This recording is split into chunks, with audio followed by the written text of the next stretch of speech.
Hello বন্ধুরা, তো আজকের করব মাছের ডিমের বড়া। মাছগুলো নুন হলুদ পেঁয়াজ দিয়ে ভালো করে মেখে নেব।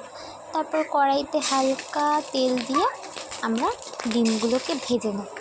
ডিমগুলো ভেজে নিলে কড়াইতেই পেঁয়াজ বাটা কাঁচা লঙ্কা বাটা দিয়ে হালকা নেড়ে দিয়ে দেবো রসুন বাটা, আদা বাটা,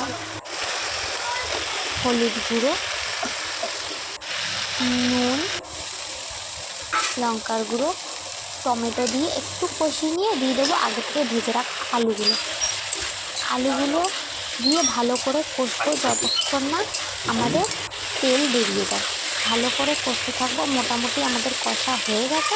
তো এবার দিয়ে দেবো পরিমাণ মতন জল দিয়ে আলুগুলো সিদ্ধ হয়ে গেলে দিয়ে দেবো মাছের ডিমগুলো দিয়ে একটু হালকা নাড়িয়ে একটু যতক্ষণ না ফোটে একটু অপেক্ষা করব। একটু ফুটে গেলে নামানোর আগে দিয়ে দেবো একটু ঘি দিয়ে তোমরা এটা খাবে, তোমাদের খুব ভালো লাগবে। আর ভালো লাগলে লাইক কমেন্ট সাবস্ক্রাইব করে দেবে।